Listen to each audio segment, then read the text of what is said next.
लगता है घर पे नहीं है। आप एक बार और घंटी बजाने का कष्ट करेंगे?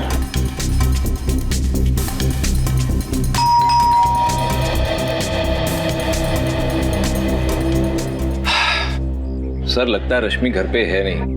हम लोग क्यों अपना टाइम वेस्ट करें, चलते हैं यहाँ से। After you.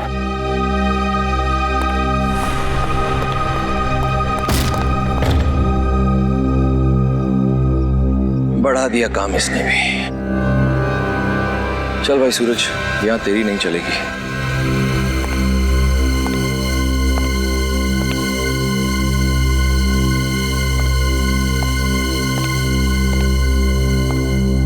पूरे घर को छान मारो। यस सर, आज सारे सबूत अच्छे से मिटा दूंगा।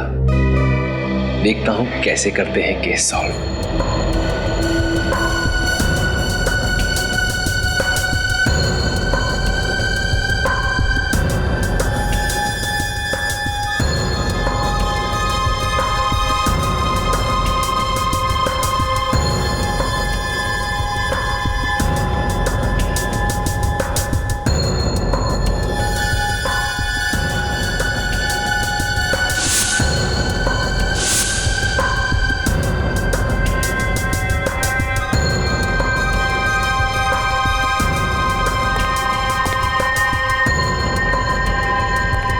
क्या सर, ये सब क्या है?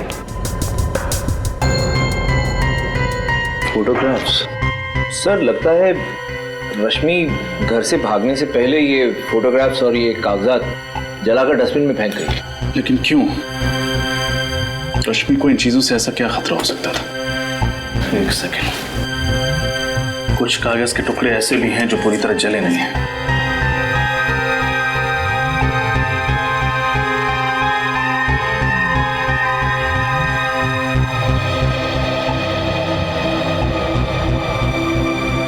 PSY। PSY से क्या शब्द हो सकता है? शायद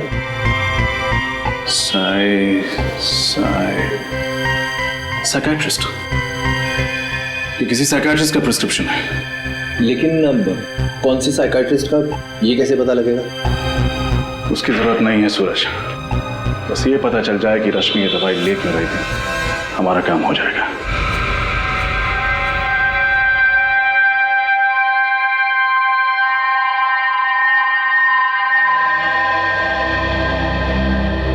ये ड्रग तो स्प्लिट पर्सनालिटी डिसऑर्डर के पेशेंट्स को दी जाती है।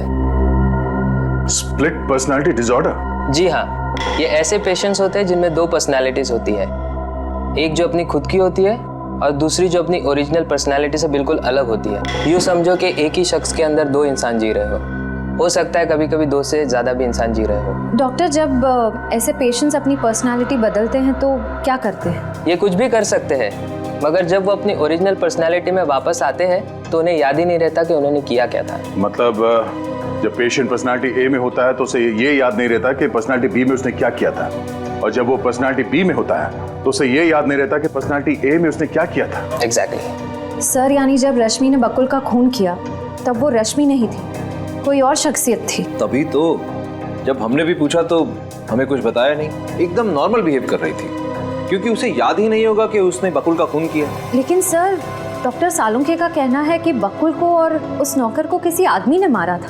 लेकिन सर, हमें ये बात भी तो अच्छे से पता है कि उस नौकर का खून एक औरत ने किया है। अब ये कैसे पॉसिबल है? हो सकता है, क्योंकि जब एक स्प्लिट पर्सनैलिटी डिसऑर्डर से पीड़ित औरत एक आदमी का रूप लेती है तो वो एक आदमी की तरह बिहेव करती है। मर्दाना चाल, मर्दाना आवाज, मर्दाना ताकत उसमें अपने आप आ जाता है। मतलब डॉक्टर सालुंखे सही कह रहे थे। एक और बात सर, अगर उस औरत ने एक बार खून किया है तो वो जरूर दोबारा हमला कर सकती है। इससे पहले कि रश्मि किसी और को अपना अगला शिकार बनाए, हमें उस तक पहुंचना होगा। श्रेया, एक काम करो, उसका मोबाइल ट्रैक करो और सारे बैंक को इन्फॉर्म कर दो। अगर ये रश्मि अपना क्रेडिट कार्ड स्वाइप करती है तो फौरन हमें खबर कर दें। वो अपना रूप बदल सकती है, सेल नंबर बदल सकती है, क्रेडिट कार्ड तो नहीं बदलेगी। विश्वास नहीं होता कि बकुल जी के खून में रश्मि का हाथ हो सकता। और सर, हैरानी की बात तो यह है कि सालुंखे सर अब भी यही मान रहे हैं कि किसी आदमी ने ही बकुल जी और उस नौकर का खून किया है। देखिए, उस साइकियाट्रिस्ट ने दया सर को बताया था कि स्प्लिट पर्सनालिटी के लोग चाहे वो कोई औरत हो या बच्चा, अगर दूसरा रूप धारण करते हैं तो वो उसी की तरह बर्ताव करने लगते हैं। जैसे कोई स्प्लिट पर्सनालिटी का पेशेंट, कोई बच्चा या फिर औरत किसी आदमी का रूप धारण कर ले तो उसके अंदर आदमी जैसी ताकत आ जाती है। यानी जब रश्मि ने बकुल जी का खून किया, उसकी पर्सनैलिटी ने एक आदमी का रूप ले लिया और उसके नाजुक से शरीर में एक मर्द वाली ताकत आ गई। और जब अपने नॉर्मल रूप में आई, यानी कि रश्मि की पर्सनालिटी में आई, उसे ये भी नहीं याद था कि उसने आदमी बनकर बकुल जी का खून कर दिया है। फिर तो रश्मि कभी भी अपना रूप बदल सकती है, और अगर उसने ऐसा किया तो उसके आसपास वाले लोगों को जान का खतरा होगा। हाँ प्रीत, इसीलिए तो हम उस कपड़े की दुकान पे जा रहे हैं जहाँ रश्मि ने अपना कार्ड स्वाइप किया। शायद दुकानदार कुछ बता दे कि रश्मि अकेली आई थी या फिर किसी के साथ। एक्सक्यूज मी, कहिए सर, क्या दिखाऊं? वेस्टर्न या इंडियन? हमारे स्टोर में हर वैरायटीज के कपड़े मिलेंगे। हम यहाँ कुछ खरीदने नहीं आए हैं। तो फिर हम लोग CID से। CID? क्या बात है सर? एक औरत के बारे में कुछ पूछताछ करनी थी। सर, कौन औरत? उनका नाम है रश्मि और ये उनका क्रेडिट कार्ड नंबर है। जरा चेक करके बताइए कि यहाँ से क्या खरीदने आई थी और किसके साथ आई थी। जी सर, एक मिनट प्लीज।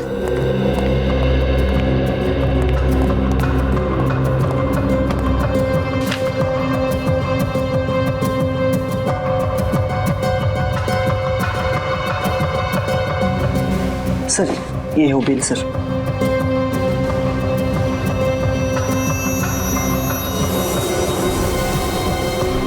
ये क्या? Gent shirt? रश्मि अपने लिए जेंट शर्ट क्यों खरीदेगी? कोई साथ में था क्या उसके? नहीं सर। सर, हो सकता है रश्मि कोई नई चाल चलने वाली हो। पुनीत, ये भी तो हो सकता है कि उसे स्प्लिट पर्सनालिटी का दौरा पड़ा हो और उसने एक आदमी का रूप धारण कर लिया। हाँ सर, इसीलिए उसने ये जेंट शर्ट खरीदी। सर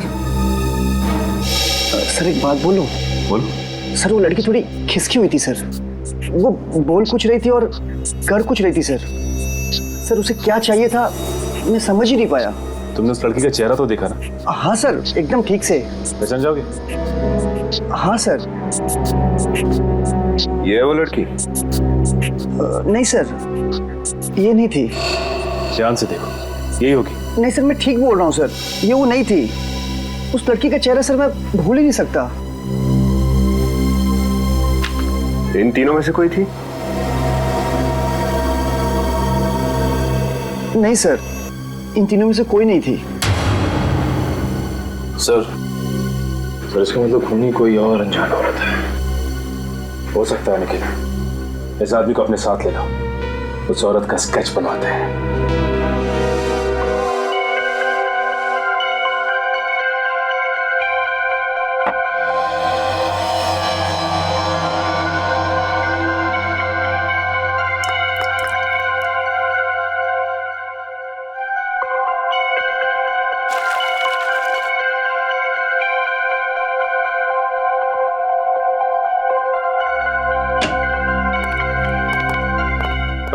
हाँ,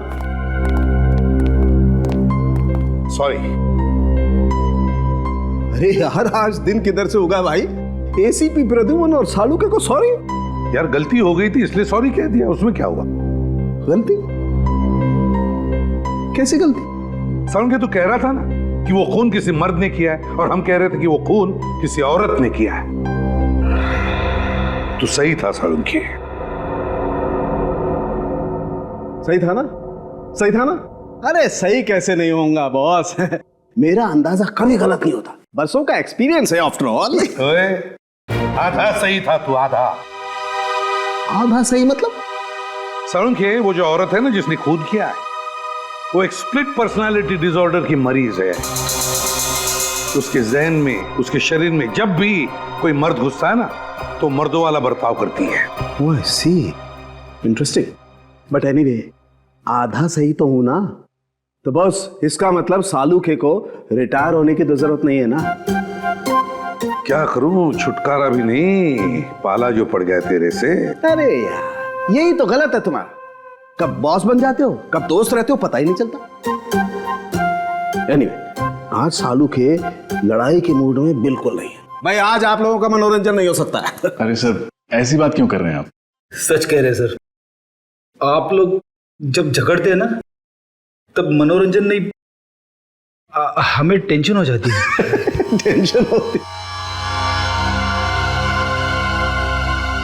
सालू के साथ हाँ, ये देखिए, एक मिनट बस। ये फोटो। गुड जॉब तारिका। तुम एक काम करो, बाकी के फोटोज भी साफ करो। सर बस मैं तुम्हें कुछ दिखाना चाहता हूँ। पंकज, लाइट ऑफ करो जरा।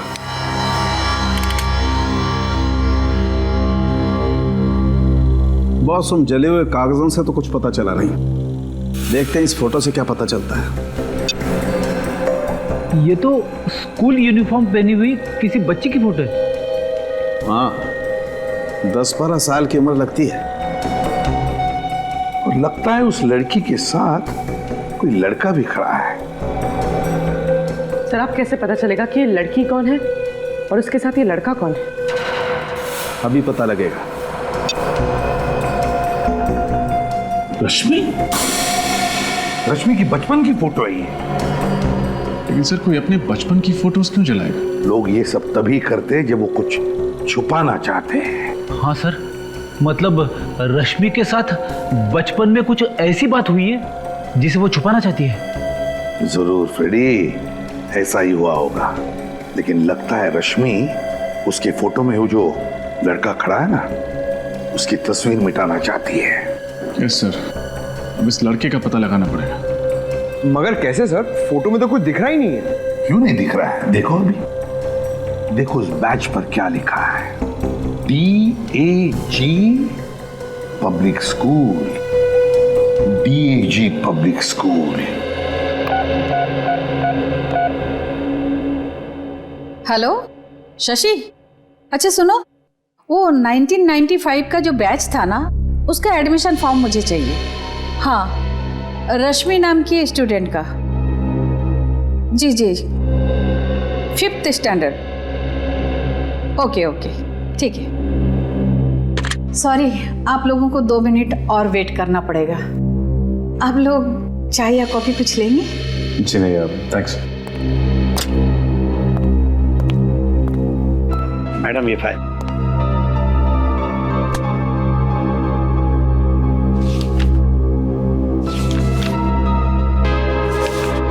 ये रही फाइल, इसमें रश्मि की सारी डिटेल्स है।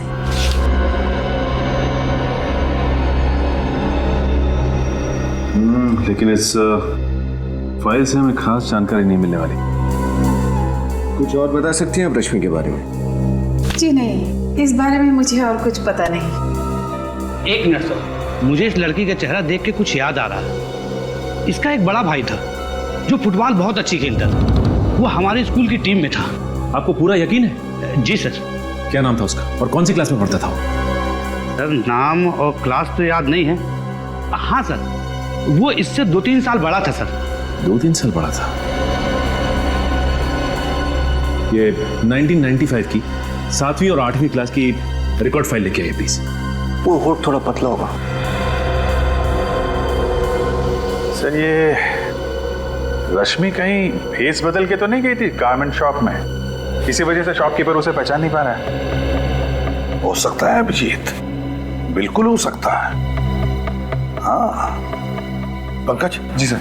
ये नीता, निकिता और शिखा तीनों को बुलाया ब्यूरो में? जी सर, श्रेया उन्हें लेके आती होगी। गुड। स्केच रेडी है सर।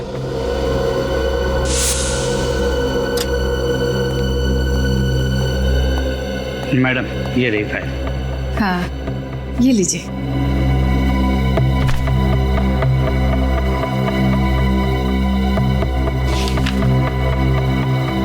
निखिल, रश्मि के घर से जो फोटोग्राफ्स मिली थी बोला ना? सॉरी।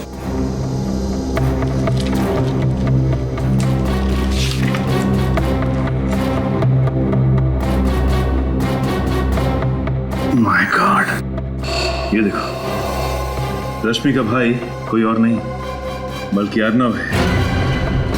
मतलब ये प्लानिंग इन दोनों भाई बहन ने मिलकर की थी। यही थी वो और? हाँ सर, हमारे स्टोर में यही औरत आई थी।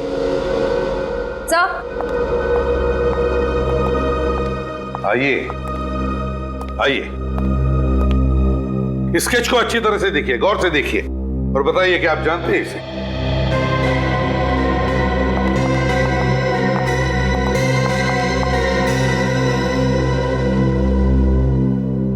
सर।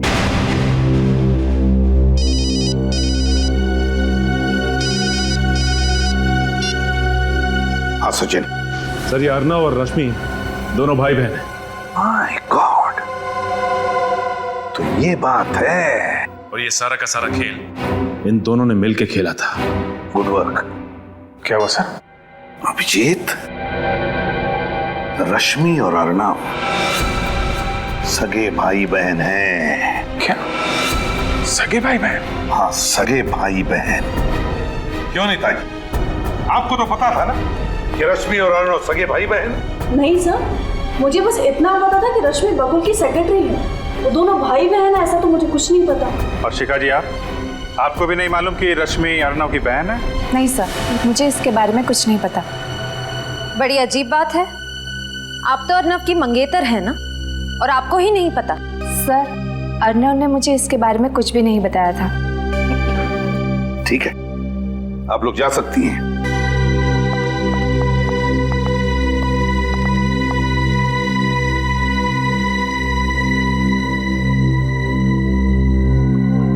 अभिजीत,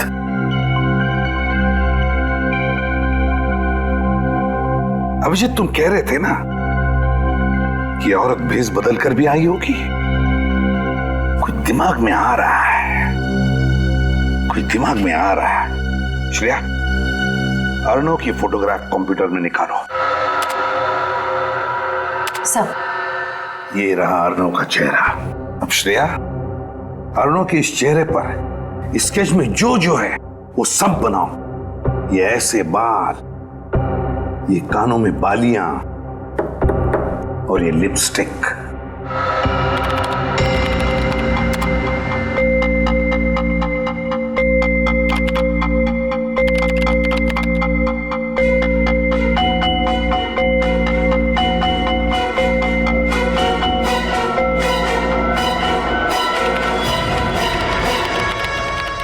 ये लो अभिजीत, अर्नव। इसका मतलब रश्मि को नहीं, इस अर्नव को स्प्लिट पर्सनालिटी डिसऑर्डर है सर। हाँ अभिजीत, और हम तो समझ रहे थे कि रश्मि ही खूनी है। याद है वो कपड़े का टुकड़ा जो हमें बकुल के फार्म हाउस से मिला था? उस कपड़े के टुकड़े पर चमड़ी, स्किन के अंश मिले थे। वो चमड़ी जरूर इस अर्नव की ही है। सर, इसका मतलब कि अर्नव ने लड़की के कपड़े पहने और बकुल का मर्डर कर दिया? एग्जैक्टली। और सर, इस रोग की वजह से उसे पता भी नहीं होगा कि औरत बनकर वो कितने भयानक जुर्म कर रहा है। और ऐसे मरीज को खुलेआम घूमने देना मतलब खतरों से खेलना है। अभिजीत, इस अर्नव के दोनों रूप पूरे शहर में फैला, पूरे शहर में। देखते हैं बचकर जाएगा कहाँ। सर, अर्नव तो अपने घर पर मिला नहीं, अब कहाँ ढूंढे उसे? हाँ सर, और उसकी गाड़ी भी उसके बंगलों पर नहीं थी। बच के जाएगा कहाँ?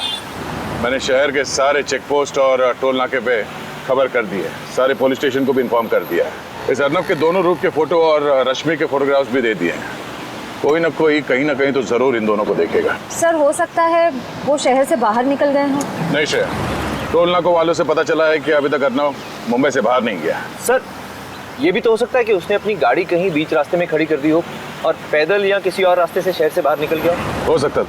सर, अर्नव के आसपास के सभी लोगों को उससे बहुत खतरा है। उसकी बीमारी की वजह से वो किसी भी वक्त कुछ भी कर सकता है। हेलो, इंस्पेक्टर दया बोल रहा हूँ। क्या? कहाँ पे? ठीक है, उस पर नजर रखो, हम लोग बस पहुंच ही रहे हैं वहां पे।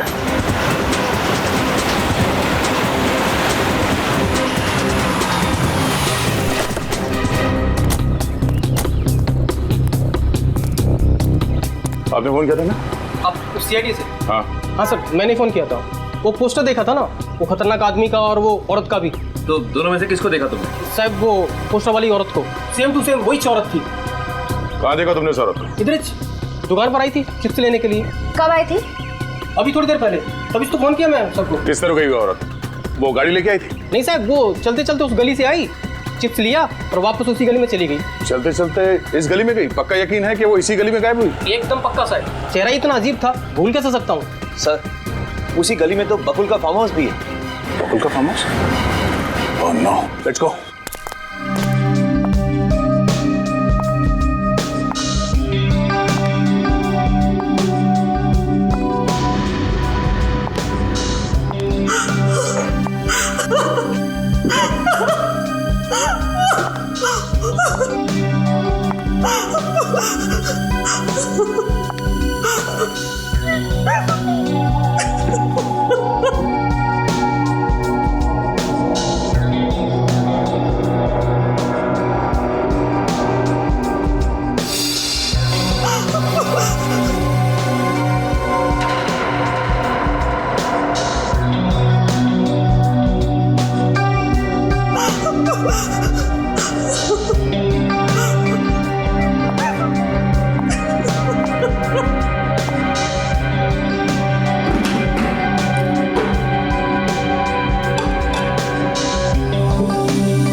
तुम खाओगी?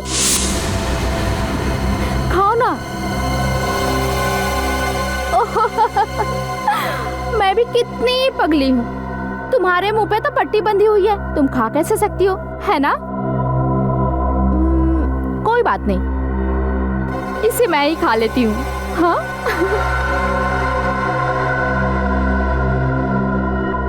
लेकिन तुम्हारी आंखें तो खुली है ना, तुम तो मुझे देख सकती हो, आंखों पे पट्टी नहीं है, तो तुम मुझे खाता हुआ देखो।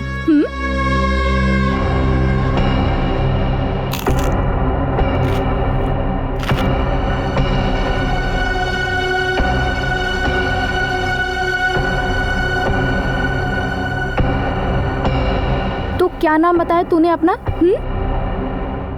रश्मि, यानी कि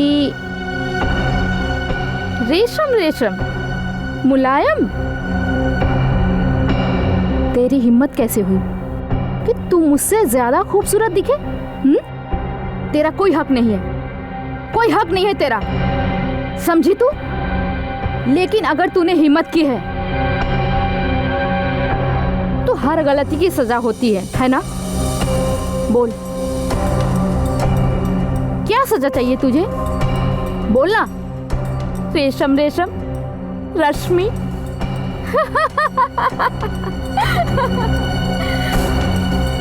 क्या हुआ? दर्द हो रहा है? लेकिन सजा मिलने से पहले मैं तुझे अपना सुंदर नृत्य दिखाना चाहती हूँ। हो जाए?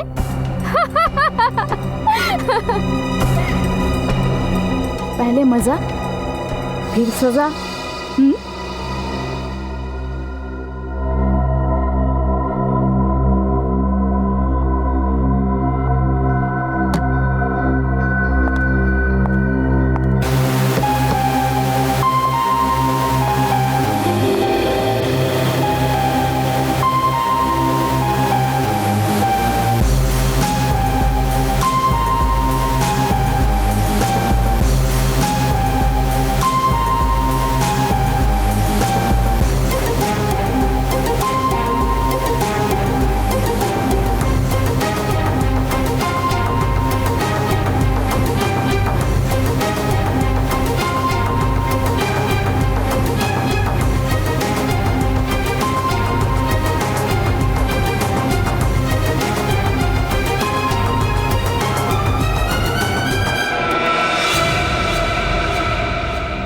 बहुत तरस आता है मुझे तेरे पर, बहुत तरस, पर मैंने अपने आप को समझा लिया है कि दया माया छोड़ दूं और तुझे मारकर दया से मुक्त हो जाऊंगी और तू अपने इस जीवन से मुक्त हो जाएगी।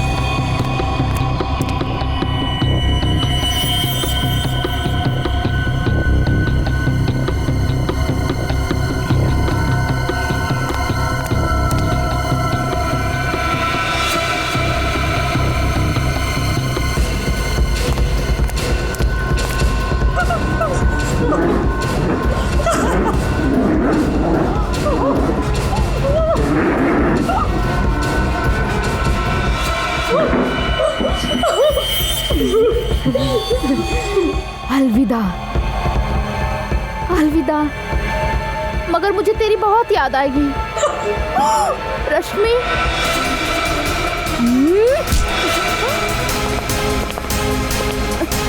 कौन हो तुम? भला कोई किसी औरत को इस तरह पकड़ता है क्या? तुम्हारे घर में माँ बहन नहीं है क्या? छोड़ो छोड़ो मुझे। सब है तो फिर छोड़ो ना। ओ भाई साहब, बोलो ना इन्हें, कितना बदतमीज है। छोड़ो। चलो शांत हो जाओ। बदतमीज? बैठ, शांत हो जाओ। अब मैं आ गया हूं ना, तुम्हें कोई कुछ नहीं कहेगा, समझे? हाँ समझी। बीमार रही है इस वक्त, ही अपने आप को एक औरत समझ रहा है। खून किया है मगर जुर्म का एहसास नहीं से। अजीब बीमारी है सर, ऐसा लगता है जैसे एक ही शरीर में दो लोग हैं। हाँ, जब ये लड़की बन जाता है तो उसे याद नहीं रहता कि जब ये अर्नव था किसने क्या किया था, और जब अर्नव बन जाता है तो लड़की के रूप में क्या किया वो भूल जाता है। रश्मि, तुमने हमसे ये बात क्यों छुपाई कि अर्नव तुम्हारा भाई है? सब मैं डर गई थी। मुझे लगा कि अगर मैंने आपको भैया की बीमारी के बारे में बता दी तो आप इन्हें मुझसे अलग कर देंगे, जेल में डाल देंगे, फांसी दे देंगे। भला इसमें भैया की क्या गलती है कि सब कुछ तो इनकी बीमारी की वजह से हुआ है। तुम ऐसे सोच भी कैसे सकती हो? तुम्हें पता नहीं था कि ये एक मानसिक रोगी और ऐसे पेशेंट्स को फांसी नहीं होती? और अगर आपने ये बात हमें पहले बता दी होती तो अर्नव का आज इलाज चल रहा होता किसी अच्छे साइकियाट्रिस्ट के पास, और आपकी ये हालत नहीं होती। सर, मैंने भैया का इलाज करने की बहुत कोशिश की, मगर ये मानने को तैयार ही नहीं कि ये बीमार है। ये बात तुम्हें समझना चाहिए रश्मि। एक स्प्लिट पर्सनालिटी डिसऑर्डर का पेशेंट तो यही कहेगा ना, उसे तो कुछ याद ही नहीं रहता। सर, इसी डर की वजह से मैं भैया से अलग रहने लगी। भैया कुछ भी कर सकते हैं। अभी आपने देखा ना, अगर आप लोग वक्त पर नहीं आते तो ये तो मुझे मार ही डालते।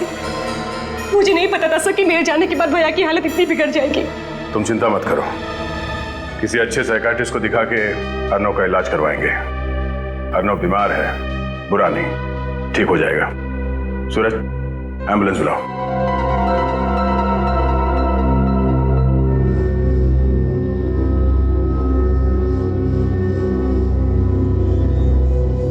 Finger on your lips. मेरी क्लास में तुम लोग ज्यादा बात मत किया करो, और मैं जो सिखा रही हूँ उसे ध्यान से देखो, समझो, वरना एग्जाम कैसे पास करोगे तुम लोग? हाँ, A2 + B2 इज। कमरे में कोई भी नहीं, मगर उसे लग रहा है कि कमरे में बहुत सारे स्टूडेंट्स हैं और वो गड़बड़ कर रहे हैं। अर्नव की तबीयत बिगड़ती जा रही है। देखिए, फिलहाल वो खुद को एक औरत यानी प्रोफेसर पायल समझ रहा है। डॉक्टर साहब, मुझे पता है इस बीमारी को ठीक करना बहुत मुश्किल है, लेकिन वक्त चाहे जितना भी लगे आप अर्नव को ठीक करने की कोशिश कीजिए। और एक रिक्वेस्ट है, अर्नव को एक अलग से कमरे में रखिएगा। मेरे कहने का मतलब है। सर, आप चिंता ना करें, हम जानते हैं कि ऐसी स्थिति में वो औरों के लिए खतरा बन सकता है, इसलिए हमने अर्नव को एक अलग वार्ड में सुरक्षित रखने का बंदोबस्त किया है। डॉक्टर साहब, ये बताइए कि इसकी तबीयत कब तक ठीक हो सकती है? मेरा मतलब है, ये अपनी पर्सनालिटी में कब तक वापस आ सकता है? बताना मुश्किल है, और मैं इसके ठीक होने की कोई गारंटी भी नहीं दे सकता। 6 महीने, साल भर, 2 साल, सब डिपेंड करता है कि वो ट्रीटमेंट के साथ कितना रिस्पॉन्ड करता है।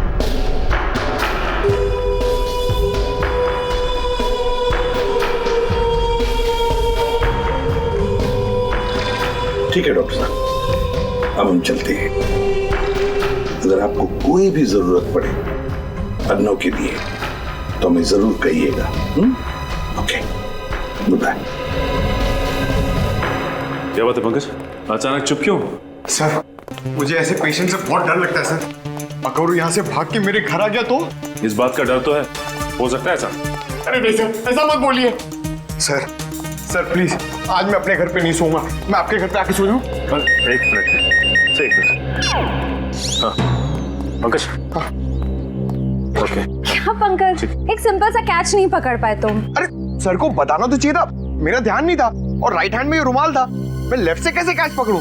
मैं राइट ही हूँ। फिलहाल वो खुद को एक औरत यानी कि प्रोफेसर पायल समझ रहा है।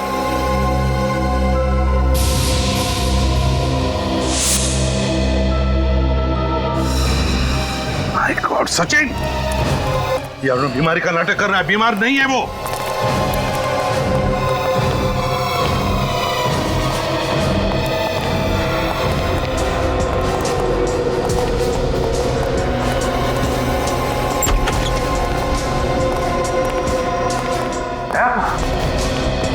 कहाँ गायब हो गया है? क्या हुआ सर?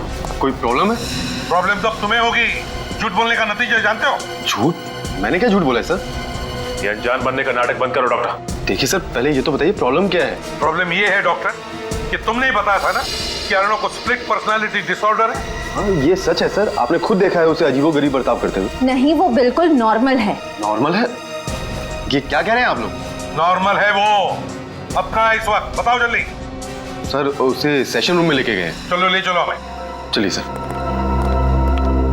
अगर तुम प्रोफेसर की बात नहीं मानोगे ना तो प्रोफेसर तुम्हें पनिशमेंट देंगी, समझे? सॉरी। अर्नव,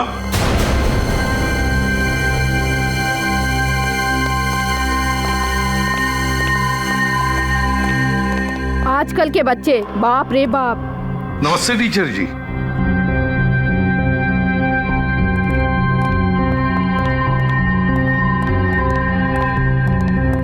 नमस्ते। क्या आपका बच्चा हमारे यहाँ स्टूडेंट है? जी नहीं, मैं एसीपी प्रद्युमन, ये है इंस्पेक्टर सचिन, श्रेया और पंकज। हम लोग सीआईडी से हैं।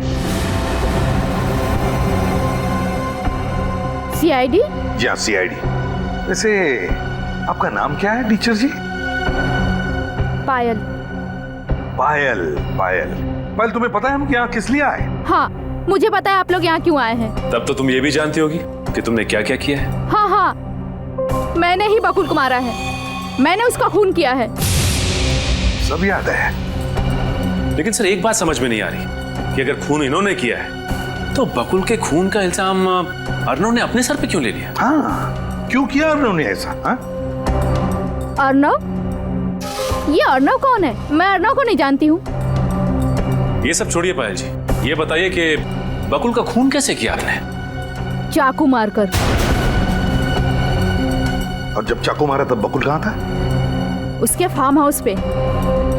तो उसके फार्म हाउस पर तुम गई कैसे? पीछे के दरवाजे से। फार्म हाउस और पहुंची कैसे? इतने दूर है वो फार्म हाउस? गाड़ी से। गाड़ी का कलर? Red, black. तो फार्म हाउस के अंदर जाते ही तुमने बकुल पर वार कर दिया? नहीं, मैं वार करने वाली ही थी, लेकिन मुझे जब पता चला कि जिस आदमी को मैं मारने जा रही हूँ वो बकुल नहीं है, दरअसल कोई और आदमी है, तो मुझे टेंशन आ गया और मैंने बस यही सोचा कि उस आदमी को बेहोश कर दूं। कैसे बेहोश किया? डंडा मार के। तुम जानती थी उस अनजान आदमी को? नहीं, मैं उस आदमी का चेहरा नहीं देख पाई। कैसे देख पाती, अंधेरा जो था। और खून करने के बाद क्या किया तुमने? मैं खिड़की से भागी और बंगलों के पीछे सुनसान घर की छत पे वो कपड़ों से भरा बैग फेंक दिया मैंने। मतलब अपनी गाड़ी में नहीं गई तुम? नहीं। फिर तो आपकी गाड़ी वहीं पे खड़ी होनी चाहिए थी। लेकिन सर, हमें तो वहाँ कोई कार नहीं मिली। चोरी हुई होगी, वो तुम पता लगा ही लेंगे। बकुल को क्यों मारा तुमने? हाँ? धोखेबाज था वो। कैसा धोखा दिया? पहले उसने नीतिका से शादी की, फिर बिना बताए उसने नीता से भी शादी कर ली और नीता के सारे पैसे ऐड कर उसने मुझे अपने प्यार के चंगुल में फंसाया और फिर उस राक्षस बकुल ने रश्मि के साथ चक्कर चलाना शुरू कर दिया। बकुल और रश्मि? हाँ, उन दोनों का चक्कर था। लेकिन तुम्हें पता कैसे चला कि बकुल अपने फार्म हाउस पर है? हाँ, उस मीटिंग के बारे में तो सिर्फ अर्नव को पता था। मैं उस पर नजर रख रही थी। अर्नव पर? ये अर्नव कौन है? मैं अर्नव को नहीं जानती हूँ, मैं बकुल का पीछा कर रही थी। पायल जी, आप रहती कहाँ है? मलाड। और काम क्या करती है? आखिर मैं प्रोफेसर हूँ, मैथ प्रोफेसर। और माता पिता कहाँ है? माँ बाप बचपन में ही मर गए थे, मैं अनाथ हूँ। अब तो मैं भी उनके पास चली जाऊंगी। आप लोग मुझे फांसी जो दे दोगे। अरे नहीं नहीं पायल जी, बकुल का खूनी तो मिल गया। मतलब? बकुल का खून तुमने नहीं किया है, अर्नव ने किया है। अर्नव ने। कौन अर्नव? ये अर्नव क्या लगा रखा है? मैं किस अर्नव को नहीं जानती हूँ। पायल, अर्नव वही है जिसे तुमने फार्म हाउस में बेहोश किया था। वो भी बकुल को मारने के लिए वहां पहुंचा था, लेकिन तुम वहां पहुंच गई और उसी का फायदा उठाकर उसने असली चाकू से उस पर वार किया। लेकिन उसने एक गलती की।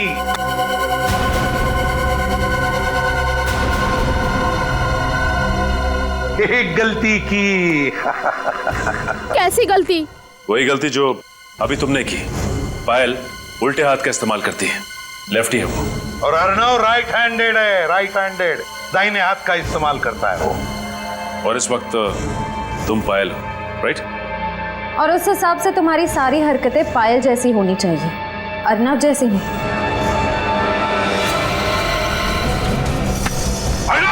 रुक जाओ! रुक जाओ! रुक जाओ!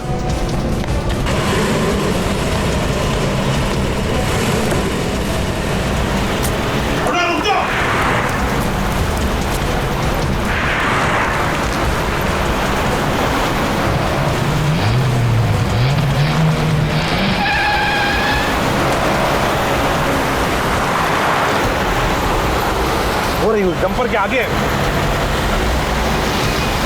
निकलना नहीं चाहिए हमारे हाथों से सचिन। नहीं बचेगा सर। पलक झपकते ही हमारे आंखों के सामने से भाग गया। सर ये बहुत चालाक है। ओवरटेक करो उसे। हाँ सर। प्लान बना के आया था वो पहले से ही। देखा, उसीलिए उसका साथी आया था गाड़ी लेकर उसे उठाने के लिए।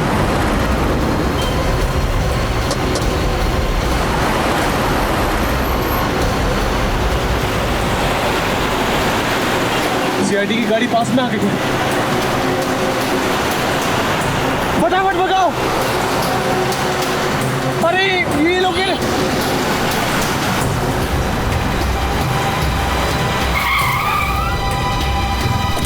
अब क्या करें?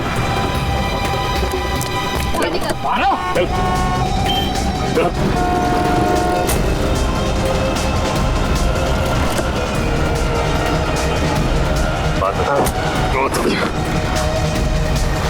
सर, रश्मि। रश्मि जी, हमें तो पहले से ही शक था कि अर्णव का साथ तुम दे रही थी। और तू? बहुत कर ली तूने एक्टिंग, अब अपनी एक्टिंग हमें दिखा। अर्णव, अपने स्प्लिट पर्सनालिटी डिसऑर्डर की एक्टिंग से तुमने साइकियाट्रिस्ट को भी फंसा दिया। वाह, कहां से सीखी तुमने ये एक्टिंग? कितनी भी एक्टिंग कर लो, लेकिन तुम भूल गए कि हर नाटक पे पर्दा गिरता ही गिरता है। तो फिर बताओ, कहां से शुरू करोगे अपनी कहानी? हाँ, ये सच है कि मैंने स्प्लिट पर्सनालिटी डिसऑर्डर के पेशेंट होने का नाटक किया और बकुल का खून किया। लेकिन बकुल का खून क्यों किया? वो तो तुम्हारा अच्छा दोस्त था ना? नहीं, अच्छा दोस्त नहीं था वो मेरा, बल्कि वो अच्छा इंसान नहीं था, हैवान था वो, हैवान। क्यों? ऐसा क्या किया था बकुल ने? उसने मेरी बहन की जिंदगी बर्बाद कर दी। रश्मि की जिंदगी बर्बाद कर दी? कैसे? बहरूपिया था वो, मक्कार था वो, धोखेबाज था, भोली भाली लड़कियों को अपने जाल में फंसाता था, शादी करता था मुझसे उनकी प्रॉपर्टी के लिए। पहले से 2 शादी कर चुका था वो, और मेरी बहन की जिंदगी बर्बाद करना चाहता था फिर से। ये सच है सर, बकुल से मुझे प्यार था, लेकिन मैं उसकी शादीशुदा जिंदगी से बिल्कुल अनजान थी। उसने बहला फुसलाकर मेरी सारी प्रॉपर्टी अपने नाम पर करवा दी और मैंने उसे मना तक नहीं किया, ये सोचकर कि वो तो मुझसे शादी करने ही वाला था। फिर एक दिन मुझे सच पता चला कि वो तो पहले से ही शादीशुदा है और उसकी एक नहीं बल्कि 2 पत्नियां, नितिका और दूसरी नीता।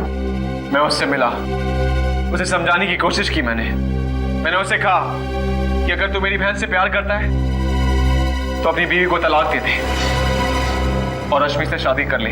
लेकिन उसने ऐसा नहीं किया। हाँ। फिर हम दोनों ने मिलकर उस राक्षस को खत्म करने का प्लान बनाया। अर्णव ने बकुल को झगड़ा खत्म करने के बहाने फार्म हाउस पर बुलाया और उसका कत्ल कर दिया। बदले की आग में तुमने ना सिर्फ बकुल का बल्कि उस नौकर का भी कत्ल कर दिया। तुम दोनों ने ये जुर्म किया है, अब सजा भी तुम दोनों को होगी, शायद फांसी।